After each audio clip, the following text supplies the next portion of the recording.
Hello friends, स्वागत है आपका अपने चैनल स्कूल ऑफ इन्वेस्टिंग में, जहां पर आप सीखते हैं कि कभी भी किसी कंपनी में अगर हमें निवेश करने का मन हो तो उसमें बस ब्लाइंडली हमें उसमें पैसे नहीं डाल देने चाहिए। उसको पहले पूरी तरह से स्टडी करना चाहिए, कंपनी के बारे में समझना चाहिए, उसका बिजनेस मॉडल क्या है वो समझना चाहिए, एक रीजनेबल उसका वैल्यूएशन कैसे निकालते हैं, एक आइडिया लेते हैं कि क्या राइट प्राइस होगा जिसपे ये कंपनी के शेयर्स में इन्वेस्ट किया जा सकता है। तो ये सब कुछ हम लोग सीखेंगे आज भी। और आज बढ़ने से पहले एक बार मैं आपको बताना चाहूंगा कि आप लोगों में से जो नए हैं हमारे चैनल में, हमारे चैनल को सब्सक्राइब कर लें, ताकि आने वाले जितने भी कंपनीज में हम वीडियो बनाएंगे, उसका बिजनेस मॉडल डिस्कस करेंगे, आपको नोटिफिकेशंस मिलते जाएंगे। हेलो फ्रेंड्स, मेरा नाम है मनीष अग्रवाल और आज जिस कंपनी के बारे में हम डिस्कस करेंगे वो इंफ्रास्ट्रक्चर स्पेस की एक बहुत ही स्पेशल कंपनी। जनरली जब हम इंफ्रास्ट्रक्चर स्पेस का बात करते हैं इंडिया में, तो हमें आईएलएफएस जैसी कंपनी का एग्जाम्पल दिमाग में आता है कि ये इस स्पेस में जनरली कोई कंपनी अच्छा पैसा नहीं बना के देती है, या कोई भी बहुत एफिशिएंट कंपनी नहीं है। बट इस पूरे स्पेस में एक कंपनी ऐसी है जो almost net debt free company है, जिसका रिटर्न ऑन इक्विटी बहुत एक्साइटिंग है, रिटर्न ऑन कैपिटल एम्प्लॉयड बहुत अच्छा है, और कंपनी अपने प्रोजेक्ट को टाइम से पहले कंप्लीट करने का ट्रैक रिकॉर्ड मेंटेन करे। जी हाँ, मैं जिस कंपनी का बात कर रहा हूँ उस कंपनी का नाम है पीएसपी प्रोजेक्ट्स। तो आज हम पीएसपी प्रोजेक्ट्स के बारे में डिटेल में समझेंगे कि ये क्या बिजनेस करती है, क्या क्या काम इसने अभी तक किया है, और क्यों ये कंपनी मुझे इंटरेस्टिंग लगती है। तो चलिए मिलते हैं हम अपने analysis. This is PSP project. हम देख सकते हैं कि कितनी बड़ी बड़ी बिल्डिंग्स बनाती है कंपनी, किस तरह का काम करती है। अगर इसके प्रोजेक्ट्स के बारे में बात करें तो ये इंडस्ट्रियल प्रोजेक्ट्स लेती है, इंस्टीट्यूशनल प्रोजेक्ट्स इन्होंने काम किया है, गवर्नमेंट के लिए ये लोग कंस्ट्रक्शन का काम करते हैं, गवर्नमेंट के रेसिडेंशियल प्रोजेक्ट्स को बनाने का काम करते हैं, और नॉर्मल रियल एस्टेट में जो रेसिडेंशियल प्रोजेक्ट्स होते हैं उसमें भी काम करते हैं। इसको अगर थोड़ा सा डिटेल में देखें तो कंपनी ने अभी तक क्या क्या प्रोजेक्ट्स कवर किया है। इंडस्ट्रियल में देखें तो इन्होंने नेस्ले का प्लांट बनाया है, एमप्योर फार्मास्यूटिकल्स प्लांट बनाया है, बेंगलोर में मिल्क यूनियन डेयरी का एक प्रोजेक्ट कंप्लीट किया है, एमआरएफ का प्लांट बनाया है। फिर यहाँ पर हम लोग देख सकते हैं इंडक्टोथर्म इंडिया प्राइवेट लिमिटेड का, टोरेंट फार्मास्यूटिकल लिमिटेड, कितना सारा इंडस्ट्रियल में इन्होंने काम किया। इंस्टीट्यूशनल का अगर हम बात करें तो इंस्टीट्यूशनल में भी इन्होंने बड़े बड़े प्रोजेक्ट्स किए। Student activity centre, Zydus R and D centre, medical college and hospital, फिर धमिन धामिश Desai university, Zydus, Maruti hospital, क्लैंटा रिसर्च लिमिटेड, ये सारा इन्होंने इंस्टीट्यूशन में किया है। गवर्नमेंट के लिए भी इन्होंने बड़े बड़े प्रोजेक्ट्स काम किए। जैसे हम देख सकते हैं काशी विश्वनाथ कॉरिडोर, जो अभी रिसेंटली हमारे प्राइम मिनिस्टर ने वहां पर उद्घाटन किया था, वो इसी कंपनी ने बनाया था। मेट्रो डिपो, लीला होटल, फिर ईएसआईसी हॉस्पिटल उदयपुर में, तो ये सारा आप देख सकते हो कितना सारा गवर्नमेंट का प्रोजेक्ट इन्होंने हैंडल कर रखा है।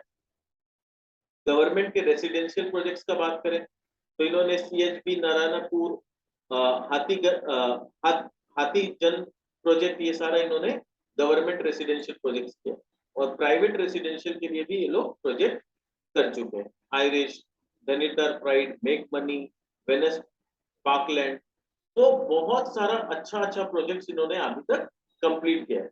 नाउ क्वेश्चन इज कि मेरे को ये कंपनी क्यों इंटरेस्टिंग लगा, क्यों मेरे रडार में ये कंपनी आई, वो मैं बताना चाहूंगा। तो यहाँ हम देख सकते हैं कंपनी का मार्केट कैप सिर्फ 2200-2300 करोड़ के आसपास है। 14 के पी में कंपनी अवेलेबल है, तो बहुत ज्यादा एक्सपेंसिव भी नहीं है। मोस्ट इंटरेस्टिंग चीज जो मेरे को लगा, return on capital employed 35%, return on equity almost 27%। Infrastructure space में ऐसी कंपनी बहुत कम देखने मिलती है जिसका इतना हाई आरओसीई और आरओई हो। Number of shares 3.6 lakh shares है। प्राइस टू अर्निंग हमने डिस्कस किया। सेल्स जो पिछले साल था ऑलमोस्ट 1800 करोड़ था, तो मार्केट कैप टू सेल्स भी बहुत ज्यादा नहीं है, 1.3 के आसपास होगा। 1.31 मार्केट कैप टू सेल्स है कंपनी का। इंट्रिंसिक वैल्यू यहाँ पर देखें तो 1500 रुपया आ रहा है, ये तो बहुत हाई है, इतना ज्यादा भी नहीं होगा, I don't think so. Next interesting चीज जो हम लोग को देखना चाहिए, peg ratio. Peg ratio is less than 1। तो कभी भी किसी कंपनी का अगर पेग रेशियो लेस देन 1 होता है, यानी बहुत अच्छा वैल्यूएशन पे ये कंपनी अवेलेबल है। Debt to profit is 0.61। Normally debt to equity देखते हैं, यहाँ डेट टू प्रॉफिट भी देखते हैं तो वो लेस देन 1। तो एवरीथिंग ऑफ फंडामेंटल, अगर फंडामेंटल पॉइंट ऑफ व्यू से देखें तो इस कंपनी में सब कुछ बहुत अच्छा दिखता है। इसका प्रॉफिट एंड लॉस स्टेटमेंट देखें तो इस साल इन्होंने ऑलमोस्ट 1750 करोड़ का रेवेन्यू किया है, 15% का इबिटा मार्जिन कंपनी ने जनरेट किया है और 45 रुपया का अर्निंग पर शेयर। पिछले साल ये सिर्फ 22 रुपया का था, उसके पहले अगर प्री कोविड लेवल में भी बात करें तो 36 रुपया का था, तो वहां से 45 रुपया का ईपीएस जनरेट करना is a big thing. Debt का बात करें तो कंपनी के पास अगर नेट डेट बेसिस पे देखें तो कंपनी नेट डेट फ्री है, 100 करोड़ का यहाँ पर बोरोइंग्स है, पर अगर हम लोग कैश देखें तो कंपनी के पास 195 करोड़ रुपया कैश में पड़ा हुआ, तो net date company is free. तो हर एंगल से हम लोग देख सकते हैं कि कंपनी के फंडामेंटल्स काफी स्ट्रॉन्ग है और ये रीजन है कि क्यों मेरे रडार में ये कंपनी आई। अब हम लोग समझते हैं कि कंपनी का बिजनेस क्या है। प्रोजेक्ट्स तो हम लोगों ने देख लिया कि कंपनी इंडस्ट्रियल प्रोजेक्ट्स करती है, गवर्नमेंट के प्रोजेक्ट्स करती है, गवर्नमेंट का रेसिडेंशियल प्रोजेक्ट करती है, इंस्टीट्यूशनल बिल्डिंग बनाने का काम करती है। अब देखते हैं कंपनी के और क्या क्या मतलब कंपनी के फंडामेंटल्स में हमें बिजनेस में देखना चाहिए। तो पीएसपी प्रोजेक्ट्स में अगर हम लोग इंपॉर्टेंट चीज जो नोट करने का है, अगर हम लोग ध्यान देना चाहें तो सबसे पहले आज के डेट में इनका जो ऑर्डर बुक, आज के डेट में नहीं, I am talking about 31 March 2022, as on 31 March 2002 इनके पास 4324 करोड़ का ऑर्डर बुक है। अभी हम लोगों ने देखा कि इनका ईयरली रिवेन्यू कितना था, 1750 करोड़ का। तो 1750 करोड़ का रिवेन्यू है और ऑर्डर बुक 4300 करोड़ है, मतलब कुछ भी नहीं तो अराउंड 2.5 साल का रिवेन्यू विजिबिलिटी कंपनी में आसानी से है कि 2.5 साल तक तो इनके पास क्लियर रिवेन्यू विजिबिलिटी। अभी तक इन लोगों ने 183 प्रोजेक्ट्स कंप्लीट कर रखा है, 43 प्रोजेक्ट्स ऑनगोइंग है। पिछले साल इनको जो नए ऑर्डर्स मिले थे 1800 करोड़ का न्यू ऑर्डर्स मिला था। इन्होंने पिछले साल यानी FY22 में 17 प्रोजेक्ट्स इन लोगों ने कंप्लीट किया। तो कोई भी कंपनी के लिए एक साल में 17 प्रोजेक्ट कंप्लीट करना is not a joke. 17 project complete करना अपने आप में एक बहुत बड़ा अचीवमेंट होता है। इनका वर्क फोर्स का बात करें तो 1400 एम्प्लॉइज है, 17,000 कॉन्ट्रैक्ट लेबर है। लार्जेस्ट प्रोजेक्ट जो इन्होंने आज तक किया वो 1850 करोड़, जो कि सूरत का एक डायमंड का प्रोजेक्ट है। इससे पहले ये प्रोजेक्ट इनको जो मिला था 2017 में मिला था। इसके पहले अगर मैं बात करूं तो ये कंपनी बहुत छोटी हुआ करती थी। इस कंपनी का जो बिजनेस था वो 100 करोड़, 150 करोड़, 200 करोड़ का ये लोग प्रोजेक्ट लिया करते थे। पर 2017 में इनको जो सूरत का प्रोजेक्ट जब इन्होंने जीता और इतना बड़ा प्रोजेक्ट जीता, तब जाके ये कंपनी में कंप्लीट इन्फ्लेक्शन पॉइंट आया और वहां से कंपनी छोटी कंपनी से बड़ी कंपनी की तरफ बढ़ने लगी। तो ये एक बहुत बड़ा माइलस्टोन था कंपनी के पूरे हिस्ट्री में, इसीलिए इसको लैंडमार्क प्रोजेक्ट बोला जाता है। कंपनी अपने डेटा में इसको लैंडमार्क प्रोजेक्ट बोलती है। ये पहला इतना बड़ा प्रोजेक्ट था जो हम लोगों ने ऑलमोस्ट अब सक्सेसफुली कंप्लीट कर लिया। ग्रोथ का बात करें तो कंपनी 34% के कैगर से ग्रो कर रही है FY17 से 22, तो पिछले 5 साल में कंपनी 34% का कैगर से ग्रो कर रही है। इबिटा 31% के कैगर से ग्रो कर रहा है और प्रॉफिट भी 31% के कैगर से कंपनी का ग्रो कर रहा है। तो everything is looking absolutely fantastic. अगर इस साल Q4 का अगर हम सिर्फ बात करें तो Q3 में जो रिवेन्यू 486 करोड़ का था वो बढ़ के 555 करोड़ हो गया। ईयर ऑन ईयर ग्रोथ जो इबिटा में आया 42% का ईयर ऑन ईयर ग्रोथ आया, पैट में 28% का ग्रोथ आया। ये ईयर ऑन ईयर का मतलब Q4 of last year versus Q4 of current year, इसको बोलते हैं ईयर ऑन ईयर। तो यहाँ पर भी हम लोग देखेंगे Q4 of last year was 12%, ठीक है। Q4 of this year is 16%, यानी मार्जिन जो है इबिटा मार्जिन 12% से 16% हुआ और इबिटा में ग्रोथ जो आया 62 करोड़ से 68 करोड़ आया, यानी there is a growth of 42%। अगर FY21 और FY22 यानी पूरे साल का परफॉर्मेंस को अगर हम कंपेयर करें तो उसमें भी काफी इंटरेस्टिंग डेटा है। पिछले साल सिर्फ 1240 करोड़ का रेवेन्यू था, इस साल ऑलमोस्ट 1750 करोड़ का रेवेन्यू। इबिटा 135 करोड़ से बढ़ के 257 करोड़ हो गया और प्रॉफिट 81 करोड़ से 160 करोड़ हो गया। की डेवलपमेंट जो मैनेजमेंट का बोलना है, मिस्टर प्रहलाद भाई पटेल जो है कंपनी के MD और चेयरमैन है, इनका बोलना है कि इन लोगों ने टोटल 183 प्रोजेक्ट्स आज तक कंप्लीट कर लिया है। इस साल इन्होंने 17 प्रोजेक्ट कंप्लीट किए। तो मेजर प्रोजेक्ट्स कौन कौन सा था जो इस साल कंप्लीट हुआ? नूडल फैक्ट्री प्रोजेक्ट गुजरात में इन लोगों ने कंप्लीट किया नेस्ले के लिए, ठीक है, यहाँ नाम नहीं दिया पर नेस्ले का ये प्रोजेक्ट था। Sports complex for Ahmedabad university, construction of second dairy project in Karnataka. तो कर्नाटका इनके लिए एक नया जोन है। अभी तक इनका जो मेन बिजनेस रहा है वेस्ट में रहा है, जहां पर ये लोग बेसिकली इनको गुजरात के प्लेयर्स माना जाता है कि they have hold in Gujarat, तो उनका वेस्ट में काफी होल्ड है, तो गुजरात में इनका अच्छा होल्ड है। अब ये लोग धीरे धीरे साउथ के तरफ, नॉर्थ के तरफ शिफ्ट कर रहे हैं। तो नॉर्थ के तरफ ये लोग अभी यूपी और दिल्ली में टारगेट कर रहे हैं, अपने बिजनेस को बढ़ा रहे हैं। साउथ में अभी कर्नाटका में इन लोगों ने एक दो ऐसा छोटा प्रोजेक्ट कंप्लीट किया है। तो वेस्ट से लोग नॉर्थ के तरफ भी मूव कर रहे हैं, साउथ के तरफ भी अपने बिजनेस को बढ़ा रहे हैं। तो which is a very good sign कि कंपनी नॉर्थ में स्टेबल, सॉरी, वेस्ट में अपने आप को पूरा स्टेबलाइज करने के बाद अब नॉर्थ और साउथ की तरफ मूव ऑन कर रही है। तो उदयपुर राजस्थान में इन लोगों ने एक हॉस्पिटल बनाया है, इंटीरियर फिट आउट बनाया है 300 रूम का लीला होटल में। जाइडस हॉस्पिटल कंप्लीट किया है, ओडा लाइब्रेरी अहमदाबाद में। इस साल जो टोटल ऑर्डर इनफ्लो आया है, मैंने जैसा बताया 1800 करोड़ का आया है। ये मेन ऑर्डर्स कहाँ से आए हैं इनको? Sports complex Ahmedabad, repeat order from MRF group, affordable housing project in UP, E&M works for Gujarat metro, AMNS steel plant worth 257 crore. तो ये 4-5 बड़े बड़े मेन ऑर्डर हैं जो FY22 में इनके पास आए। फिर प्री कास्ट का इन लोगों ने एक नया फैक्ट्री भी लगाया है, ठीक है, वहां पर भी इनको 59 करोड़ के ऑर्डर्स मिले हैं, और जिसमें इन लोगों ने रेवेन्यू 15 करोड़ का इस साल बुक किया। ऑर्डर मिलना और रेवेन्यू बुक करना दो अलग चीज होता है। ऑर्डर मिलना यानी आपको 59 करोड़ का ऑर्डर मिला है, उस ऑर्डर में से आपने 15 करोड़ का ऑर्डर पूरा किया, यानी आपने 15 करोड़ का माल सप्लाई किया। तो वही है प्रीकास्ट का जो नया बिजनेस ये लोग स्टार्ट किए हैं, उसमें इनके पास 15 करोड़ का रेवेन्यू इस साल जनरेट हुआ। आगे चल के जो ग्रोथ ड्राइवर होगा उनके लिए, तो यहाँ पर गवर्नमेंट ने काफी बड़ा प्रोजेक्ट अनाउंस कर रखा है कि 100 न्यू एयरपोर्ट्स गवर्नमेंट बनाएगी 2024 तक। फिर प्रधानमंत्री आवास योजना में काफी कंस्ट्रक्शन अफोर्डेबल हाउसिंग के प्रोजेक्ट्स आएंगे। फिर नेशनल इंफ्रास्ट्रक्चर में हम लोग जानते हैं कि 7,400 प्रोजेक्ट्स पे गवर्नमेंट ऑलरेडी फोकस कर रही है, और बजट में एक बड़ा अनाउंसमेंट हुआ है इंफ्रास्ट्रक्चर को लेके। तो ये सारा चीज जो ग्रोथ दिख रहा है कि जहां जहां पर, क्योंकि they are they this company is involve in any kind of infrastructure project, किसी भी तरह का कंस्ट्रक्शन का काम कंपनी कर सकती है। इंडस्ट्रियल हो, इंस्टीट्यूशनल हो, गवर्नमेंट के रेसिडेंशियल हो, या कॉमन रेसिडेंशियल प्रोजेक्ट हो। तो एयरपोर्ट बनाने का टेंडर आ सकता है इनके पास। आगे चल के नेशनल इंफ्रास्ट्रक्चर जो पाइपलाइन में है, वहां से कुछ बड़े ऑर्डर्स इनको मिल सकते हैं। तो बजट में 6,450 करोड़ का यूनियन बजट 21-22 में स्मार्ट सिटीज के लिए दिया गया है, तो वहां पर इनको कंस्ट्रक्शन का काफी ऑर्डर मिल सकता है। तो दीज साइन शोज कि कंपनी का फ्यूचर काफी अच्छा है। आने वाला साल 2 साल कंपनी के लिए कंप्लीट टर्न अराउंड ईयर हो सकता है।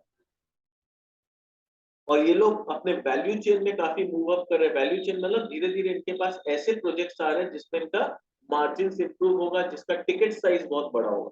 तो हम लोग देख सकते हैं कि FY19 में जहाँ EPC का जो कॉन्ट्रैक्ट था इनके पास काफी कम था, जो बढ़ते बढ़ते 20 में, 21 में और 22 आते आते इनका मेजर प्रोजेक्ट कहाँ से आने लगा? EPC और टर्नकी प्रोजेक्ट। तो बोला जाता है कि ये दो प्रोजेक्ट जो होते हैं EPC और टर्नकी, इंफ्रास्ट्रक्चर या कंस्ट्रक्शन कंपनी के लिए ये दो प्रोजेक्ट में सबसे ज्यादा टिकट साइज और प्रॉफिटेबल होता है। तो जैसे जैसे EPC का कॉन्ट्रैक्ट बढ़ते जा रहा है, टर्नकी प्रोजेक्ट्स बढ़ते जा रहा है, विच शोज की company value they are striving to move up the construction value chain. यानी कंस्ट्रक्शन का जो वैल्यू चेन है उसमें छोटा मोटा कंस्ट्रक्शन जो होता है उसको सिविल कंस्ट्रक्शन बोलते हैं, फिर उससे थोड़ा मीडियम साइज टर्नकी प्रोजेक्ट हो जाता है, एंड देन जो बड़ा साइज प्रोजेक्ट होता है वो हो जाता है अपना कंप्लीट EPC प्रोजेक्ट। तो कंप्लीट जो EPC प्रोजेक्ट में कंपनी इंटर कर रही है, that is what company saying कि हम लोग मूव अप कर रहे हैं construction value chain. Order book का बात करें तो कहा FY18 में कंपनी के पास सिर्फ 2560 करोड़ के आसपास का ऑर्डर बुक था, जो हर साल बढ़ते बढ़ते 14% के कैडर से ऑर्डर बुक ग्रो करके आज 4,324 करोड़ का ऑर्डर बुक। मेन ऑर्डर्स कहां से है? गवर्नमेंट का 46% और गवर्नमेंट रेसिडेंस का 22। तो 68% of the total order book कहीं ना कहीं गवर्नमेंट की तरफ से, एंड बाकी 42% जो है ये प्राइवेट प्लेयर्स की तरफ से इनके पास ऑर्डर बुक। अब कंपनी का क्या बोलना है, कंपनी का बोलना है कि हम लोग पहले सिर्फ गुजरात में प्लेयर्स हुआ करते थे, गुजरात में हम लोगों ने काफी साल काम किया, वहां पर काफी सक्सेसफुली काम किया, और उसके बाद अब हम डिफरेंट डिफरेंट जोन्स में मूव कर रहे हैं। तो इनके पास जो ऑनगोइंग प्रोजेक्ट्स जो आउटसाइड गुजरात है वो भी देखने लायक है। इनके पास उत्तर प्रदेश में 1490 करोड़ का प्रोजेक्ट है, महाराष्ट्र में 760 करोड़ का है, उत्तर प्रदेश में फिर यहाँ पर 400 करोड़ का ऑर्डर है। तो हम लोग देख सकते हैं कि उत्तर प्रदेश में इनके पास काफी बड़े बड़े ऑर्डर्स हैं, महाराष्ट्र में एक बड़ा ऑर्डर है, राजस्थान में है, and now they are striving to move towards Delhi. ये लोग दिल्ली में भी कुछ प्रोजेक्ट्स में बिड करने जा रहे हैं। तो यहाँ पर लोग देख सकते हैं कि इनके पास 45% जो है प्रोजेक्ट साइज, ये कहाँ से है, यूपी से, 37% इनका गुजरात से है, फिर छोटा सा एक 0.5% राजस्थान से है, एंड 17% जो है महाराष्ट्र से, जो ऑनगोइंग प्रोजेक्ट्स इनके पास।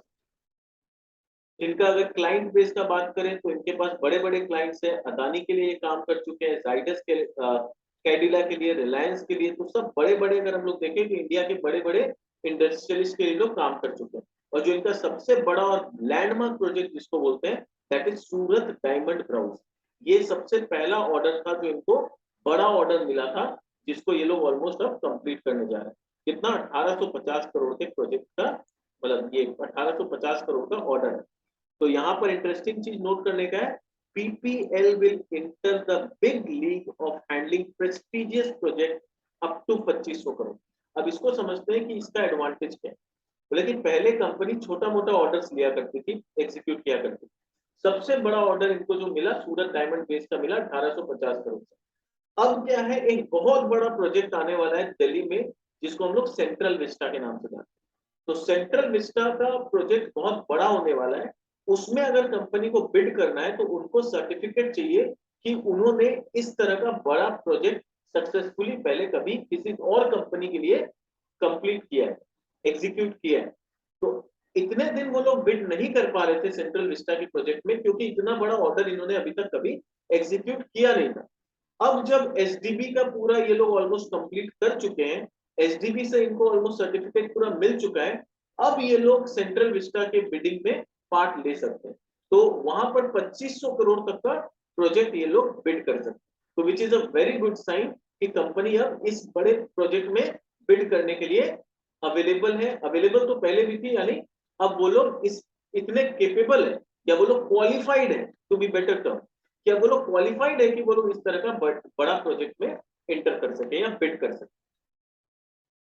तो कुछ काम जो कंपनी के हाथ में अभी भी है, दीज आर द प्रोजेक्ट्स जो कंपनी अभी भी काम कर रही है। उसमें सबसे बड़ा प्रोजेक्ट जो है medical college and hospital 7 location में यूपी में बन रहा है, उसमें 1340 करोड़ का ऑर्डर है। फिर महाराष्ट्र में 600 करोड़ का, गुजरात में 500 करोड़ का, गुजरात में एक और 420 करोड़ का। तो these are all big orders जो कंपनी के पेंडिंग है। कॉन्ट्रैक्ट वैल्यू तो बड़ा था, पर कुछ कंप्लीट है, कुछ पेंडिंग है। तो मैंने जो डेटा बताया ये पेंडिंग का डेटा है कि इतना ऑर्डर पेंडिंग है, इतना कॉन्ट्रैक्ट वैल्यू पेंडिंग है। और इंटरेस्टिंग चीज कि अभी इनको, अभी तक हम लोग के पास जो डेटा था 31 मार्च 2022 का था, उनके पास कितना ऑर्डर बुक था, 4300 समथिंग करोड़ का ऑर्डर बुक था, शायद 4340 करोड़। पर इंटरेस्टिंग चीज है कि ये फर्स्ट क्वार्टर में आज तक, अप्रैल मई जून और अभी जुलाई, आज तक इनको ऑल टुगेदर 806 करोड़ का ऑर्डर और मिल चुका है। तो इसमें 806 करोड़ को हम लोग को ऐड कर देना चाहिए, तो कुछ भी अराउंड 5100 करोड़ का ऑर्डर बुक आज के डेट में कंपनी के पास है। और कल ही इनको एक बहुत बड़ा ऑर्डर मिला है, 257 करोड़ का ऑर्डर मिला, ठीक है। और ये कौन सा रिपीट क्लाइंट है, क्या, development of Ahmedabad airport in institutional segment. तो ये इनको इंस्टीट्यूशनल सेगमेंट में अहमदाबाद एयरपोर्ट बनाने के लिए 257 करोड़ का फ्रेश ऑर्डर मिला है। तो टोटल अभी तक जो 3-4 महीना बीता है FY23 का, उसमें ऑलरेडी इनको 806 करोड़ का ऑर्डर मिल चुका है। कॉन कॉल में मैनेजमेंट ने जो इंपॉर्टेंट बात बताया, ये मार्च 23 तक है, 4324 करोड़ का ऑर्डर बुक इन्होंने बताया, और अभी हम लोगों ने देखा और 806 करोड़ इसमें ऐड हो चुका। तो this is the highest ever, record highest ever order book है। फाइनेंशियल्स में भी इनका रेवेन्यू ग्रोथ 41% का हुआ है, which is highest ever revenue. Major project जो इन्होंने इस साल कंप्लीट किया है वो है काशी विश्वनाथ धाम, जो कि हम लोगों ने देखा था कि हमारे प्राइम मिनिस्टर वहां पर जाके इनॉग्रेशन किए थे दिसंबर 2021 में। तो ये अपने आप में एक बहुत बड़ा प्रेस्टिजियस प्रोजेक्ट है जो कंपनी ने हैंडल किया है। इस साल और इन्होंने ये noodle factory, sports complex, hospital project, Zydus का ऑर्डर लाइब्रेरी, ये सारा इन्होंने कंप्लीट किया इसी साल FY22 में। ऑनगोइंग प्रोजेक्ट्स मैंने बताया कौन कौन से ऑनगोइंग प्रोजेक्ट्स हैं। तो 68% इनके पास गवर्नमेंट से है, ठीक है। Business verticals as on date we have 43 ongoing projects of which 37 is based in Gujarat 37%, 45% UP में है और 17% महाराष्ट्र में। तो 43 ongoing projects अभी कंपनी के पास है। अब ये टोटल में 68% गवर्नमेंट का है एंड 42% प्राइवेट से। ईपीसी और टर्नकी प्रोजेक्ट मिला के total 92% of the total contract EPC और टर्नकी है, जो कि हाई वैल्यू होते हैं, यानी वैल्यू चेन में ऊपर होते हैं, जिसमें मार्जिन थोड़ा सा अच्छा होता है। ऑर्डर का अपडेट्स, इस साल कंपनी को 1800 करोड़ का ऑर्डर मिला, जबकि पिछले साल को 2400 करोड़ का ऑर्डर मिला था। तो इस साल ऑर्डर बुक जो ऑर्डर इनफ्लो है थोड़ा सा घटा है।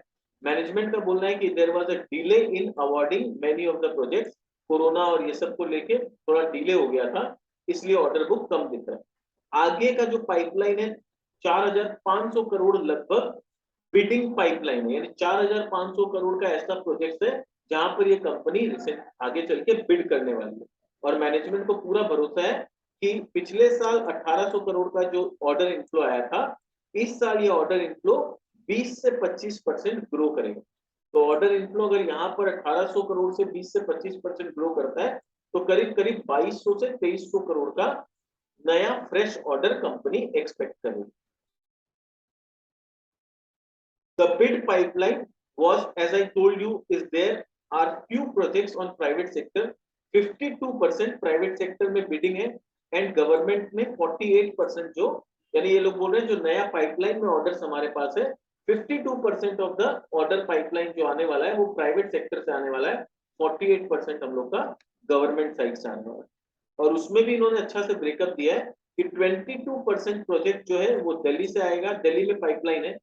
51% बिडिंग गुजरात में है, 4% तमिलनाडु में है। तो टोटल एग्जैक्टली 4250 करोड़ का बिडिंग करने वाली। पर ये जो दिल्ली में 22% जो प्रोजेक्ट है, मैनेजमेंट ने साफ साफ बोल दिया, bid which we have shown is on Delhi side is not for central vista. इसमें सेंट्रल विस्टा का बिडिंग को अभी ये लोग कंसिडर ही नहीं किए हैं, क्योंकि मैनेजमेंट ने अभी तक वहां बिडिंग किया नहीं। मैनेजमेंट अब बिडिंग करेगी, बिकॉज ये जो डेटा है कॉनकॉल का ये मार्च तक का है, पर मार्च के बाद सूरत वाला प्रोजेक्ट कंप्लीट हुआ और इनको सर्टिफिकेशन मिला कंप्लीशन का। तो अब जाके वो जुलाई में बिडिंग करेंगे, तो वो बिडिंग का एक्स्ट्रा पाइपलाइन बनेगा। सूरत डायमंड ब्राउज जो उस प्रोजेक्ट का नाम है, this is the project they are talking about. ये टोटल 1850 करोड़ का प्रोजेक्ट था जो अब रिसेंटली कंप्लीट होने आया। तो मैनेजमेंट बोलना है yes almost the project is in phase of handover. तो ये उन्होंने मार्च में बोला था, या कॉनकॉल मार्च के बाद अप्रैल में जब कॉनकॉल हुआ था तब बोला था। और ये मैनेजमेंट का बोलना है कि 15 जून तक हम लोग पूरा हैंडओवर कर देंगे। तो ये ऑलरेडी मैनेजमेंट ने हैंडओवर कर दिया है और इसका सर्टिफिकेट मैनेजमेंट को मिल चुका है। उसके बाद क्या हुआ, they are eligible for central vista project. तो सेंट्रल विस्टा प्रोजेक्ट में बिड करने के लिए वो लोग एलिजिबल हो गए। ये है पूरा, हम लोग देख सकते हैं सूरत डायमंड ब्राउज, कितना सुंदर प्रोजेक्ट इस कंपनी ने बनाया। सेंट्रल विस्टा का बिडिंग को लेके उन्होंने बोला कि अभी उन्होंने जो 1850 करोड़ का जो पूरा सूरत वाला प्रोजेक्ट कंप्लीट किया है, उसके बाद they will be eligible to bid for around 2500 crore project. 2500 से 2000 करोड़ से 2500 करोड़ तक का प्रोजेक्ट वो लोग बिडिंग कर सकते हैं। तो सेंट्रल विस्टा में इतना बड़ा बिडिंग वो लोग करने के लिए एलिजिबल हो गए। सेंट्रल विस्टा का अगर देखें तो बहुत ही सुंदर पूरा डिजाइन है। This is the project of central Vista जो हम लोग बात कर रहे हैं। तो इसमें ऐसा नहीं है कि खाली इन्हीं को ये पूरा बड़ा प्रोजेक्ट मिल जाएगा, इसमें बहुत सारी कंपनीज को छोटे छोटे अमाउंट का प्रोजेक्ट मिलेगा जो उनको करके देना होगा। तो इसमें दे आर टारगेटिंग कि हम लोग 2500 करोड़ का बिडिंग कर सकते हैं। तो इस तरह का अगर 2 बिडिंग में भी ये लोग सक्सेसफुल हो गए और इनको 5000 करोड़ का में भी ऑर्डर मिल गया, तो कंप्लीट यू टर्न हो जाएगा और जे कर्व मिल जाएगा कंपनी को। तो that is something to watch out for. I am very excited कि सेंट्रल विस्टा में ये लोग जब बिडिंग करते हैं तो डेफिनेटली जैसा इनका एग्जीक्यूशन का ट्रैक रिकॉर्ड रहा है, आई एम वेरी श्योर कि ये लोग अगर बिड करते हैं तो इनको एक 2500 करोड़ का ऑर्डर तो मिलना ही मिलना है, बिकॉज इनसे अच्छा track record I don't think कि किसी भी इंफ्रास्ट्रक्चर कंपनी का इंडिया में है। केपेक्स इन्होंने इस साल 110 करोड़ का केपेक्स किया है। वो पूरा केपेक्स इन्होंने जो किया है वो किया है अपना प्री कास्ट बिजनेस फैसिलिटी में, और मैनेजमेंट का बोलना है अभी फर्दर ये लोग इस साल कोई फर्दर केपेक्स नहीं करेंगे। प्री कास्ट क्या होता है? प्री कास्ट एक रेडीमेड बना बनाया बिल्डिंग स्ट्रक्चर कुछ होता है जहां पर कंपनी को लेबर का जरूरत नहीं पड़ता, मशीन और टेक्नोलॉजी से एक बना बनाया स्ट्रक्चर मिल जाता है और कंपनी सीधा जाके वहां पर फिट करके आ जाती है। फिटिंग का काम और बोलो या वहां पर इंस्टॉलेशन का काम बोलो, कंपनी को सिर्फ वो करना होता है। तो इससे बेनिफिट क्या मिलता है कंपनी को कि इनका लेबर कॉस्ट बच जाता है। What are the benefits of precast? It reduces the labour intensive traditional building method. तो लेबर इंटेंसिव मेथड कम हो जाता है तो लेबर पे डिपेंडेंसी कम हो जाएगा, thereby reducing the turnaround time. तो प्रोजेक्ट ये लोग अभी तो वैसे ही जल्दी करते हैं, इसके बाद अब वो लोग और भी जल्दी प्रोजेक्ट्स को कंप्लीट कर पाएंगे। Unlock the best land potential. इनके पास जो जमीन पड़ा हुआ है उसमें उसको प्रॉपर यूटिलाइज कर पाएंगे तो इससे इनको फायदा मिलेगा। फ्रेश ऑर्डर भी इनको रिलायंस की तरफ से, एलएनटी की तरफ से आता हुआ दिख रहा है कि प्रीकास्ट का भी हम लोग को ऑर्डर मिलेगा। ऑलरेडी इनके पास 59 करोड़ का ऑर्डर है जिसमें 15 करोड़ का इन लोगों ने रेवेन्यू बुक किया था पिछले साल। इस साल ये लोग एक्सपेक्ट कर रहे हैं कि और भी बड़ा ऑर्डर इस सेगमेंट में आएगा। अभी इनका कैपेसिटी 1 मिलियन स्क्वायर फीट का है जिसको आगे चल के ये लोग 3 मिलियन स्क्वायर फीट तक बढ़ाएंगे। अब वैल्यूएशंस देखते हैं तो अभी कंपनी का 1750 करोड़ का कंपनी ने रेवेन्यू किया है। अगर बुल फेज में मैं बात करूं तो कंपनी का एक्सपेक्टेशन है कि 25% का टॉप लाइन ग्रोथ आएगा। इबिटा मार्जिन जो कंपनी का 15% हाई है इस साल हुआ है, वही मैं अगर हाई लेके चलूं तो कंपनी का वैल्यू 975 रुपया का आता है अगर सब कुछ ठीक रहा और जैसा मैनेजमेंट का एक्सपेक्टेशन है उस हिसाब से सब कुछ चला था। बट अगर थोड़ा सा नॉर्मल सेंस में बात करें और 20% का टॉप लाइन ग्रोथ होता है विद इबिटा मार्जिन ऑफ 12%, क्योंकि मैनेजमेंट 12 से 13% का गाइडेंस दे रही है, तो वहां पर अगर 12% का मार्जिन होता है तो it will trade around somewhere जो अभी इनका प्राइस है। तो अभी कहीं ना कहीं कंपनी अपने फेयर वैल्यू पे ट्रेड कर रही है। अब आता है कि जब ये कंपनी फेयर वैल्यू पे ट्रेड कर रही है तो हमें क्या करना है? Should we invest, should we wait, क्या करें? तो from my point of view अभी कंपनी फेयर वैल्यू पे है, हमें फर्स्ट क्वार्टर का रिजल्ट देखना पड़ेगा और वहां देखेंगे कि कंपनी का इबिटा मार्जिन क्या रहा है।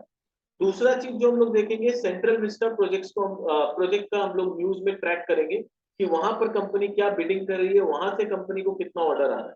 तो अगर सेंट्रल विस्टा का कोई भी एक बड़ा ऑर्डर कंपनी को मिल जाता है तो ऑटोमेटिकली ये वैल्यूएशन यहाँ से चेंज हो जाएगा और कंपनी का प्राइस बढ़ने का एक्सपेक्टेशन हो जाएगा। और अगर मान लो उनको कोई नया प्रोजेक्ट नहीं मिलता है, थोड़ा सा रिसेशन जैसा आता है, गवर्नमेंट नया कोई बिडिंग जितना ये लोग पाइपलाइन एक्सपेक्ट कर रहे हैं वो कोई पाइपलाइन नहीं आता है, तो फिर इनका जो टॉप लाइन ग्रोथ है 18% के आसपास का टॉप लाइन ग्रोथ कर सकती है। इबिटा मार्जिन थोड़ा और कम होकर 10% तक जा सकता है। तो वहां पर फिर कंपनी 370-380 के आसपास डाउन साइकिल में आ सकती है। तो फिलहाल तो ऐसा लगता नहीं है डाउन साइकिल, क्योंकि बहुत सारे प्रोजेक्ट्स इन हैंड है। गवर्नमेंट के पास काफी इंफ्रास्ट्रक्चर प्रोजेक्ट्स है हाथ में, काफी रियल एस्टेट में भी काफी अच्छा बूम चल रहा है। अभी रियल एस्टेट में भी कंस्ट्रक्शन का काम बहुत फास्ट हो रहा है। बहुत सारे मेट्रो प्रोजेक्ट्स है, मेट्रो में तो ये लोग इंटरेस्ट नहीं है बट उससे रिलेटेड साइड लाइन्स में अगर उनको कुछ सिविल कंस्ट्रक्शन का काम मिल जाए, फिर सेंट्रल विस्टा भी ऑल नो कि एक बड़ा बहुत बड़ा प्रोजेक्ट आ सकता है फ्यूचर में। ठीक है, तो ये आने वाला साल 2 साल मेरे को जो लगता है कि कंपनी के लिए अच्छा है, but we need to track, क्योंकि इंफ्रास्ट्रक्चर वैसे ही sector as a sector it is not a very good sector for a long term, क्योंकि जनरली जो ट्रैक रिकॉर्ड रहा है पिछले 5-6 साल में इंफ्रास्ट्रक्चर का कि गवर्नमेंट की तरफ से कभी बहुत ज्यादा काम नहीं हुआ इंफ्रास्ट्रक्चर पे, प्राइवेट केपेक्स भी बहुत कम आए। तो कहीं ना कहीं that is also the reason कि आने वाला फ्यूचर अच्छा होगा, क्योंकि पिछले 4-5 साल में बहुत ज्यादा काम नहीं हुआ है। ना प्राइवेट सेक्टर ने कोई ढंग का केपेक्स किया है, ना ही गवर्नमेंट ने इंफ्रास्ट्रक्चर पे कोई ढंग का खर्चा किया। तो अब ये नेसेसिटी हो गया, अगर इंडिया को आत्मनिर्भर भारत बनाना है, फॉरेन बिजनेस को इंडिया में टान के लाना है, तो इंफ्रास्ट्रक्चर को बूस्ट करना ही पड़ेगा, रियल एस्टेट को इम्प्रूव होना ही पड़ेगा। और इंडिया को अगर मैन्युफैक्चरिंग हब बनना है तो प्राइवेट प्लेयर्स को केपेक्स करना पड़ेगा, उनको अपनी कैपेसिटी बढ़ानी पड़ेगी। तो सब कुछ जो है अभी कंपनी के बिजनेस के फेवर में दिख रहा है and according to me this is quite a right valuation. थोड़ा सा अगर करेक्शन आता है यहाँ से 10-20-50 रुपए का कभी किसी वजह से, तो वहां पर it will be a right point two enter. But again it is not a recommendation, किसी भी तरह का ये स्टॉक रिकमेंडेशन नहीं है। ये पूरा वैल्यूएशन जो बताया जा रहा है, कंपनी का बिजनेस एनालिसिस किया जा रहा है, the only objective is educational purpose, कि आप जब भी किसी कंपनी में एंटर करें तो कैसे उस कंपनी के बारे में स्टडी करके फिर अपना मन बनाए कि इसमें इन्वेस्ट करना है कि नहीं। तो अगर आपको ये वीडियो अच्छा लगा, आपको समझ में आया, आपको लगा कि कुछ सीखने मिला इस कंपनी के बारे में, तो आप डेफिनेटली हमारे चैनल को सब्सक्राइब करें, ताकि आपको और भी नए नए कंपनीज के ऊपर जब वीडियोस हम बनाएं, उसके बिजनेस मॉडल डिस्कस करें, तो आपको अपडेट्स मिलते हैं। और बेल बटन जरूर दबा दीजिएगा ताकि रेगुलर नोटिफिकेशन आपको मिले। अगर आपको हमारे साथ किसी भी तरह से कांटेक्ट करना है तो आप इस ईमेल आईडी में हमारे साथ कांटेक्ट कर सकते हैं, चैट बॉक्स में अपना कुछ पॉइंट्स रख सकते हैं। अगर आपको लगता है कि एनालिसिस में और भी कोई पॉइंट्स है जो हम लोगों ने मिस कर दिया है, तो आप उसे चैट बॉक्स में हमारे साथ शेयर कर सकते हैं, ताकि हम लोग इसको नेक्स्ट टाइम जब अपडेट करें तो वो सारे पॉइंट्स को भी कंसिडर करें। तो this was all from my side. मिलते हैं हमारे नेक्स्ट वीडियो में किसी नए कंपनी के साथ। Thank you so much, bye bye.